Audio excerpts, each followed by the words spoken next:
नमस्कार, 9 की खबर देख रहे हैं आप। आपके साथ मैं हूं शिप्रा झा। पंचायत चुनाव को लेकर बिहार में आदर्श आचार संहिता लागू है, लेकिन दानापुर के नौबतपुर में आदर्श आचार संहिता की सरेआम धज्जियां उड़ाई गई। नौबतपुर थाना क्षेत्र में मुखिया ने पंचायत चुनाव से पहले ऑर्केस्ट्रा डांस का आयोजन कराया, जिसमें जमकर फायरिंग की गई। तस्वीरें आपके टीवी स्क्रीन पर है, इसको देखकर आप समझ सकते हैं। देखिए किस कदर राइफल से फायरिंग की जा रही है और ये वीडियो सोशल मीडिया पर तेजी से वायरल हो रहा है। दावा किया जा रहा है कि वायरल वीडियो नवी पंचायत के तिसखोरा हनुमान मंदिर के पास का है। हालांकि न्यूज़ 18 इस वायरल वीडियो की पुष्टि नहीं करता, लेकिन नौबतपुर इलाके में फायरिंग से दहशत का माहौल बना हुआ है और पंचायत चुनाव को लेकर ऑर्केस्ट्रा गर्ल के डांस का भी खूब आयोजन हो रहा है।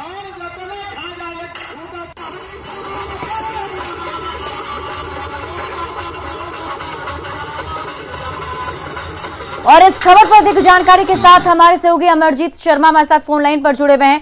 अमरजीत, आचार संहिता लागू होने के बाद भी इस तरीके का आयोजन, कहीं ना कहीं आचार संहिता का उल्लंघन, वीडियो वायरल होने के बाद क्या अभी तक कुछ कार्रवाई हो पाई है? इस मामले में पुलिस का यही कहना है कि अभी जो वीडियो वायरल हुआ है वो हमारे पास नहीं आया है। हमारे पास वीडियो आता है तो उसके बाद जो है इसमें कार्रवाई में जुटेंगे। हालांकि ये जो वीडियो है नौबतपुर के नवी पंचायत का बताया जा रहा है और ये तिसखोरी हनुमान मंदिर है, वहीं पर जो है ये आयोजन किया जा रहा था और इसी में जो है फायरिंग करते हुए नजर आ रहे हैं जो पूर्व मुखिया हैं और वर्तमान मुखिया के पति, वो इसमें फायरिंग करते नजर आ रहे हैं। जिस तरह से वीडियो में बताया जा रहा है, जो वायरल वीडियो है उसमें, हालांकि इसमें जो है हम ये पुष्टि नहीं करते हैं कि जो न्यूज़ 18 ये पुष्टि नहीं करती है कि ये वीडियो जो है कब का है और ये जो है कहाँ का है, लेकिन जिस तरह से बताया जा रहा है उसी के आधार पे जो है ये नौबतपुर नवी पंचायत का बताया जा रहा है और तस्वीरें साफ दिखाई दे रही है कि जिसमें फायरिंग करते हुए लोग नजर आ रहे हैं। एक नहीं, दो व्यक्ति हैं जो फायरिंग कर रहे हैं और राइफल जो है खुलेआम जो है प्रदर्शित कर रहे हैं। हाल फिलहाल में कई एक ऐसे मामले नौबतपुर में आए थे जो फायरिंग के मामले आए थे, साथ ही जो है पिस्टल लिए हुए वीडियो वायरल हुए थे, फोटो वायरल हुए थे। तो नौबतपुर में ये आम हो चुका है क्योंकि जो है कई एक बार वायरल और डांस बार वालाओं का होता रहा है और उसमें जो है वायरल वीडियो भी होता रहा है और उसमें कुछ में कार्रवाई भी पुलिस ने किया है, जिसमें जो है पुलिस के पास जो वीडियो आया है, पहचान हुई है, तो उस पे कार्रवाई भी हुई थी, एक गिरफ्तारी भी हुई थी, जेल भी भेजा गया था नौबतपुर थाना की तरफ से। लेकिन इसमें कार्रवाई अभी नहीं हुई है।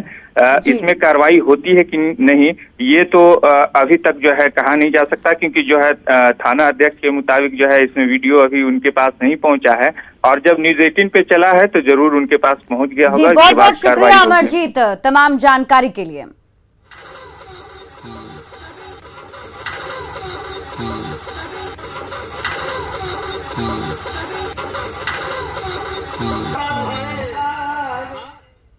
और अब बात पंचायत चुनाव की तैयारी की।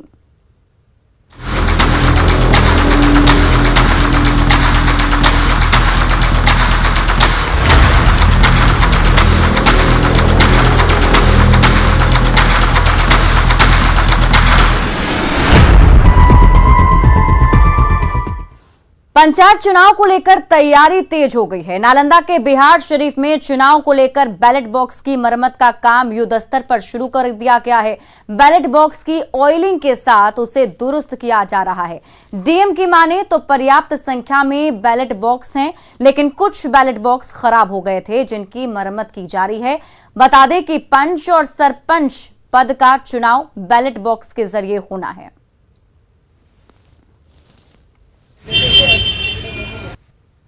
चार पद जो मुखिया वार्ड के जो सदस्य हैं, मेंबर हैं, उनका, जो पंचायत समिति है उसके सदस्य और फिर जिला परिषद है उनके सदस्य, इन 4 पदों के लिए इसमें इलेक्ट्रॉनिक वोटिंग मशीन के माध्यम से मतदान किया जाना है।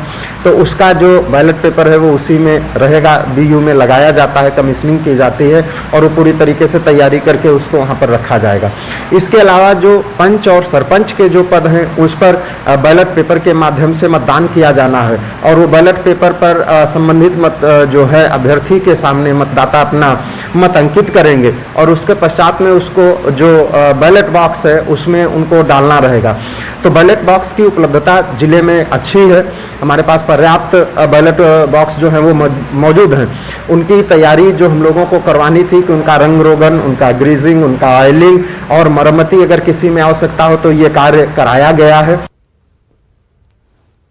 बिहार में पंचायत चुनाव होने वाला है। इसी बीच नेता प्रतिपक्ष तेजस्वी यादव का पैसा बांटने का एक वीडियो सोशल मीडिया पर वायरल हो रहा है। अब इस मामले को लेकर जेडीयू राज्य निर्वाचन आयोग को पत्र लिख चुका है, जिस पर आरजेडी ने जेडीयू को चुनावी प्रक्रिया समझाई।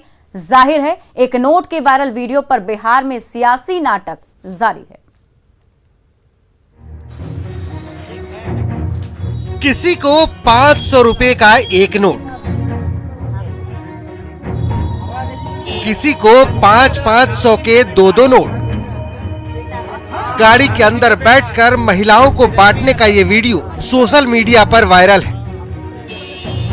तेजस्वी यादव के नोट बांटने का ये वायरल वीडियो गोपालगंज के बैकुंठपुर का है। नोट बांटने के दौरान महिलाओं को ये भी बताया जा रहा है कि तेजस्वी लालू जी के बेटे हैं। लालू जी के बेटा, लालू जी के बेटा तेजस्वी यादव, लालू जी के बेटा, लालू जी के बेटा तेजस्वी यादव। चूंकि बिहार में पंचायत चुनाव होने वाला है, ऐसे में जेडीयू ने इस पूरे मामले को लेकर राज्य निर्वाचन आयोग को पत्र लिखा है, जिसके बाद नोट बांटने वाले इस वीडियो पर सियासी बवाल तेज हो चुका है। आदर्श आचार संहिता प्रभावित है और वहाँ वो पंचायती राज के प्रक्षेत्र में बैकुंठपुर में लोक आस्था के महत्वपूर्ण पर्व तीज, महिलाओं का, बहनों का, बेटियों का हम सम्मान से सर झुकाते हैं और उनके आंचल में चंद रुपए देकर कर करके आचार संहिता का तो उल्लंघन किया ही है, साथ ही साथ लोक मर्यादा के विपरीत आचरण भी पेश किया है। इसलिए हमारी उम्मीद है कि पंचायती राज प्राधिकार आदर्श आचार संहिता के मापदंडों के अनुरूप इस मामले को संज्ञान ले। जदयू के प्रवक्ता ने चुनाव आयोग को पत्र लिखा और पैसे बांटने का आरोप नेता प्रतिपक्ष पर लगाया है, प्रलोभन का। अरे भैया, गोपालगंज में मॉडल कोड ऑफ कंडक्ट लगा हुआ नहीं है, ये कोई चुनाव विधानसभा और लोकसभा का नहीं है। ये सिंबल पर चुनाव नहीं होते। बेचारी दुखियारी, अबला, पीड़िता सहायता दवा के पैसे के लिए मांगने के लिए आया तो निर्मम जदयू की तरह नहीं ना कि जनता को मरने के लिए छोड़ देंगे। अब आचार संहिता लागू है, पंचायत चुनाव की घोषणा हो चुकी है और तेजस्वी यादव मार्केट बनाने के लिए, बाजार बनाने के लिए, पैसे बांटने के लिए निकले हैं। और इन लोगों का काम है कि हवा पानी बना करके चुनाव के लिए बाजार बनाना। और जब भी विधानसभा चुनाव आता है, आप सभी को पता है कि ये पार्टी टिकट बेचती है, बोली लगाती है, ऊंचे दाम पर जो बोली लगाता है उसको टिकट देती है। तो यह तो अपने आप में तेजस्वी यादव जी अगर नेता बनने की ओर अग्रसर है तो उनको कम से कम आचार संहिता का ख्याल होना चाहिए। दरअसल गुरुवार को नेता प्रतिपक्ष तेजस्वी यादव बैकुंठपुर के विधायक प्रेम शंकर यादव के गांव बांसघाट मसूरिया जा रहे थे। बताया जा रहा है कि इसी दौरान उन्होंने कुछ महिलाओं को नोट बांटे, जिसका वीडियो सोशल मीडिया पर वायरल है। न्यूज 18 के लिए गोपालगंज से मुकेश कुमार के साथ पटना से रवि एस नारायण की रिपोर्ट। और अब खबर के मायने को समझते हैं। देखिए, इसमें बहुत सारी बातें हैं जो उसके पीछे छिपी हुई हैं और उसको समझने के लिए आपको समझना पड़ेगा कि बिहार में 13 दिनों बाद पंचायत के चुनाव हैं। 24 सितंबर को पहले चरण का चुनाव होना है। ऐसे में बिहार में आचार संहिता लागू है। ऐसे में खुलेआम नोट नहीं बांटने चाहिए थे। जेडीयू ने राज्य निर्वाचन आयोग को पत्र भी लिख दिया है।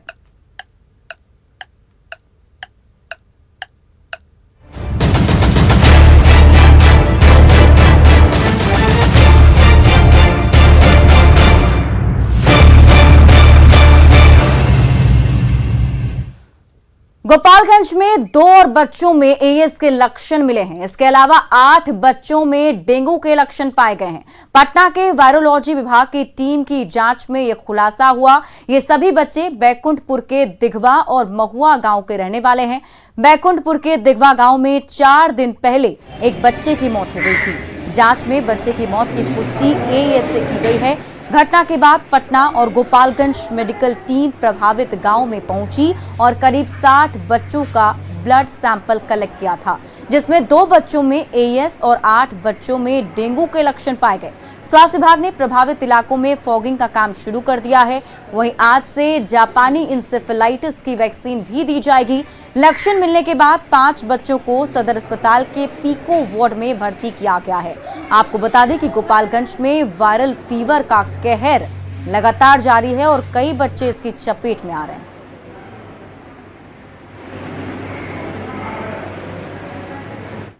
अभी तो 5 बच्चे एडमिट हैं फिलहाल में, और सभी को, किसी को बुखार है, खांसी है, एक बच्चा बेहोश भी था, तो वो फिर आए थे, इमरजेंसी में आए थे बच्चे, फिर वहाँ से यहाँ रेफर किया जाता है। तो अभी हम लोग जैसे एडवाइस हम लोग को किया गया है वैसे ट्रीटमेंट कर रहे हैं। और सिर्फ गोपालगंज ही नहीं बल्कि मुंगेर में भी वायरल बुखार का असर दिख रहा है। निजी क्लिनिकों से लेकर सरकारी अस्पतालों तक ओपीडी में तेज बुखार, खांसी और सर्दी से परेशान बच्चों को लेकर परिजन अस्पताल पहुंच रहे हैं। इसको लेकर सदर अस्पताल में प्रबंधन द्वारा वैकल्पिक व्यवस्था भी की गई है। इसके अलावे एसएनसीयू के आईसीयू में भी प्रॉपर बच्चों के लिए बेड की व्यवस्था की गई। हालांकि अभी तक यहां कोई क्रिटिकल केस नहीं देखा गया। सिविल सर्जन के अनुसार बेड की कोई कमी नहीं है और ना ही ऑक्सीजन की। जीएनएम स्कूल में भी बड़े पैमाने पर ऑक्सीजन युक्त बेड उपलब्ध हैं।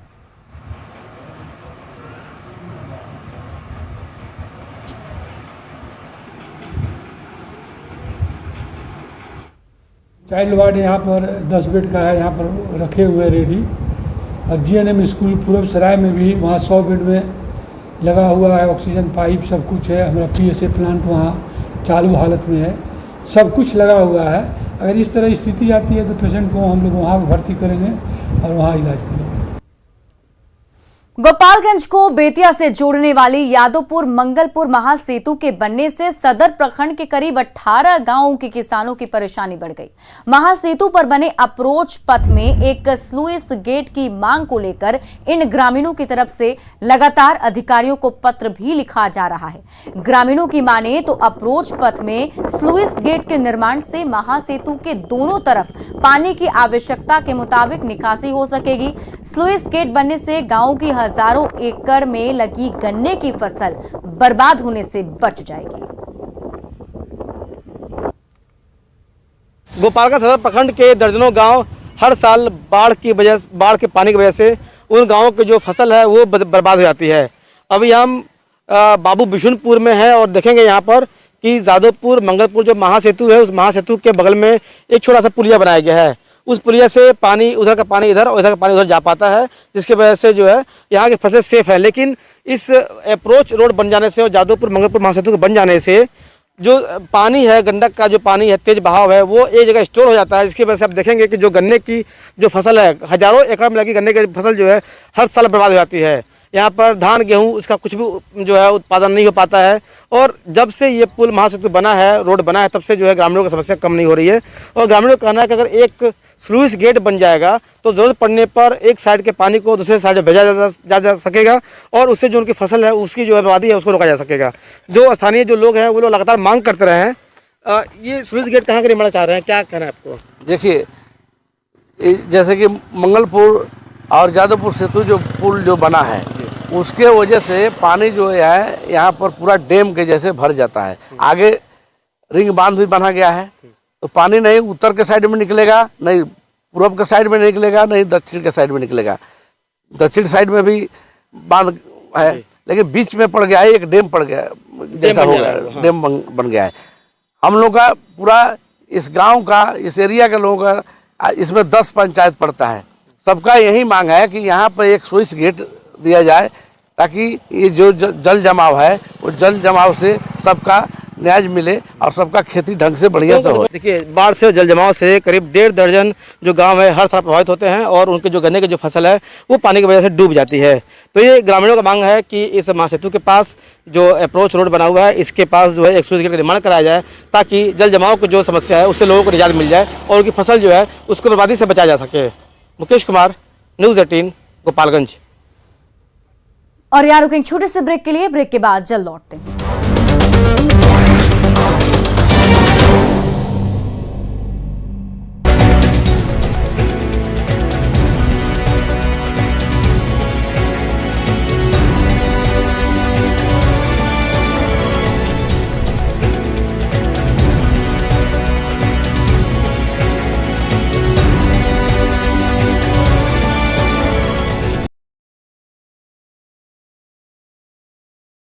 है।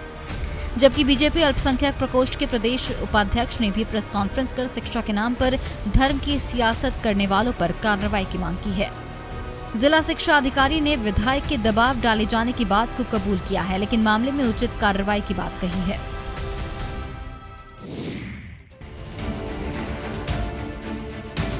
बारिश और बाढ़ ने इस बार लंबे समय तक लोगों को परेशान किया है। जिस वैशाली की धरती ने पूरी दुनिया को लोकतंत्र का पाठ पढ़ाया था, उससे जुड़ी अनमोल यादें आज बाढ़ के पानी में मिटने की कगार पर पहुंच गई हैं। ऐसे में इन धरोहरों की हिफाजत नहीं हुई तो आने वाली पीढ़ियों को शायद पता भी नहीं चलेगा। इन बौद्ध मंदिरों में कभी बुद्धम शरणम गच्छामि के बोल गूंजते थे। महात्मा बुद्ध के अनुयायियों का तांता लगा रहता था, लेकिन आज हर तरफ सैलाब का साया है। क्या मंदिर और क्या संग्रहालय, म्यांमार का मंदिर जलमग्न हो गया है तो ऐतिहासिक धरोहरें बाढ़ के पानी में तैर रही हैं। हर तरफ गंडक नदी की धारा बह रही है।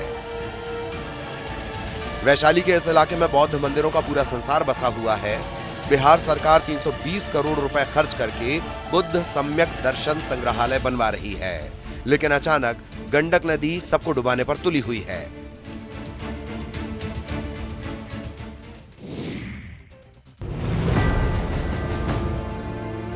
बगहा में न्यूज़ 18 की खबर का बड़ा असर हुआ है। न्यूज़ 18 पर खबर चलने के बाद प्रशासन ने रामनगर अंचल अधिकारी के नेतृत्व में आनन फानन में एक टीम का गठन किया है। ये टीम दोन के 2 पंचायतों के 26 गांवों का निरीक्षण कर नुकसान का आकलन करेगी और राहत देगी। न्यूज़ 18 ने खबर दिखाई थी कि कैसे दोन इलाके के लोग मरीजों को खाट पर लेकर पैदल अस्पताल जाते हैं और करीब 25 किलोमीटर का सफर उन्हें पैदल तय करना पड़ता है। उस क्षेत्र में जो भी लोगों की कठिनाइयाँ है, जैसे किसी का घर कट गया है, आवासीय घर कटा है, पशु शेड कटा है, रास्ता कटा है, कलवर्ट पुल पुलिया कटा हुआ है, और नियमानुसार यथोचित कार्रवाई करते हुए उन लोगों को सारी सुविधाएं उपलब्ध कराएगी। पहले जंगल और फिर कई नदियों को पार कर लोग अपने परिजनों का इलाज कराने जाते हैं। पहाड़ी इलाके में सभी रास्ते टूट चुके हैं।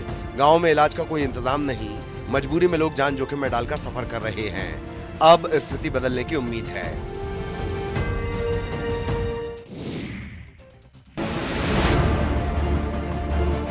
सिवान में पानी से परेशानी की कई कहानी है। जरा हालात को भी देख लीजिए, जिसकी वजह से इन जैसे कई लोग अपने अपने घरों में बंधक बन गए हैं। तस्वीरें सिवान की, जहां का पौष इलाका महादेवा इन दिनों बारिश के पानी से बेहाल है। पानी लगने से चचरी के सहारे लोगों की जिंदगी कट रही है। वे जरूरी कामों के लिए ही घर से निकल रहे हैं और जिनके पास चचरी के पुल का सहारा नहीं है, वे घुटनों तक पानी लांघकर अपनी राह तय करने को मजबूर है। जी, बारिश का पानी लगने से लोगों की जिंदगी नर्क बन चुकी है। उन्हें बीमारी का डर सता रहा है। अगर ये कहा जाए कि लोग जल कैदी बन गए हैं तो गलत नहीं होगा। वो भी तब जब ये मोहल्ला बीजेपी के पूर्व सांसद ओम प्रकाश यादव सहित कई वीआईपी लोगों का है। ये व्यथा कथा सिर्फ एक साल की नहीं, हर साल की है। हर साल बरसात इन लोगों के लिए मुसीबत लेकर आती है। ब्रेक के बाद आपका स्वागत है। बिहार में शराब की तस्करी तेज हो गई है, लेकिन प्रशासन की मुस्तैदी से शराब कारोबारियों के मंसूबे पर पानी फिर रहा है। बगहा और पूर्णिया से भारी मात्रा में शराब बरामद की गई। बेतिया में ट्रक से 48 लाख की शराब जब्त की गई, जो ट्रक पर अंडे के कैरेट के नीचे छिपा कर रखी गई थी। पुलिस को खबर मिली थी कि जिले में शराब की बड़ी खेप आने वाली है, जिसके बाद तलाशी में शराब बरामद हुई। वहीं पूर्णिया में 150 कार्टन विदेशी शराब जब्त किए गए, जो पश्चिम बंगाल से लाई जा रही थी। शराब गिट्टी के नीचे छिपा कर रखी गई थी। ये 2 तस्वीरें आपको दिखा रहे हैं। दोनों ही जगह की, बेतिया और पूर्णिया की। देखिए किस तरीके से भारी मात्रा में ये शराब बरामद किया गया है।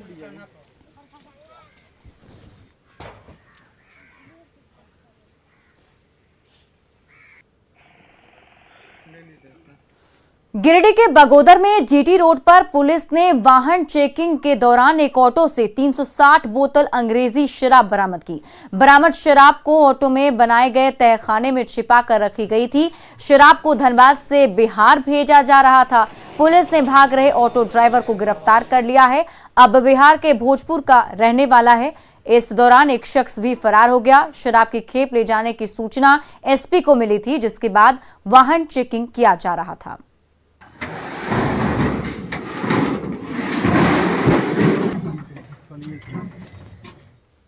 थाना में थाना प्रभारी के नेतृत्व में एक टीम गठित कर धनबाद साइड से आने वाली गाड़ियों का चेकिंग किया जा रहा था। उसी क्रम में एक पियाजियो टेम्पू से लगभग 360 बोतल 375 ml का डुप्लीकेट शराब बरामद हुआ है और पियाजी टेम्पू को जब्त किया गया है। इसके साथ ही एक व्यक्ति की गिरफ्तारी। गिरिडीह जिले के कपीलो गांव में 8 हाथियों के झुंड ने जमकर उत्पात मचाया है। ग्रामीण नुनमन सिंह के घर को हाथियों ने क्षतिग्रस्त कर दिया। किसी तरह से भागकर घर वालों ने अपनी जान बचाई। हाथियों ने गांव के कई किसानों के फसलों को भी नष्ट कर दिया है। हाथियों का आतंक देखकर ग्रामीण जुटे और खुद ही हाथियों को भगाया। ग्रामीणों ने इसकी जानकारी वन विभाग को भी दे दी है।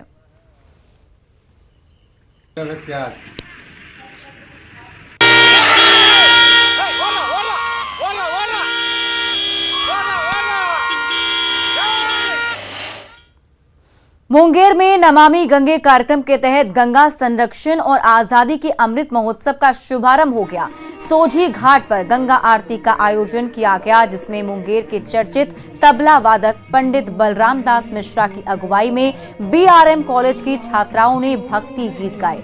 गंगा आरती को लेकर बड़ी संख्या में लोग पहुंचे थे और उत्साह के साथ आरती में शिरकत की। स्थानीय लोगों ने जानकारी दी कि अंतिम बार गंगा आरती 2019 में मुंगेर महोत्सव के मौके पर 2 दिसंबर को हुआ था और फिर कोरोना काल होने के बाद कल पहली बार गंगा आरती हुई।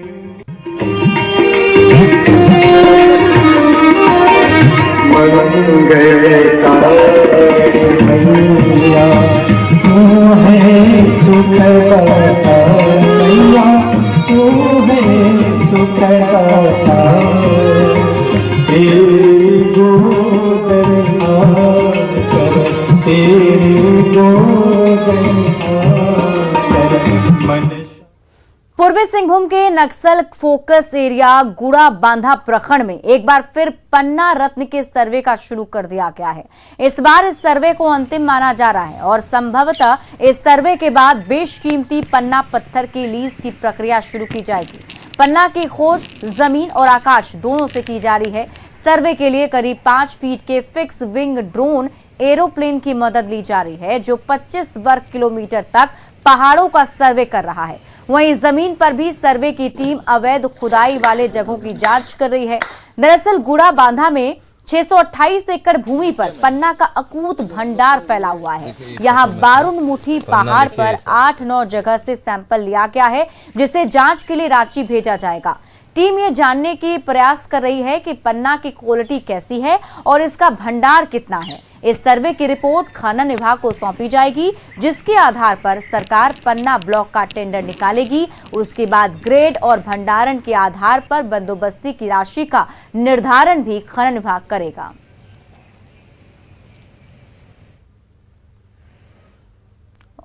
और फिलहाल इस बुलेटिन में अभी के लिए बस इतना ही, लेकिन न्यूज़ 18 बिहार झारखंड पर खबरों का सिलसिला लगातार जारी है।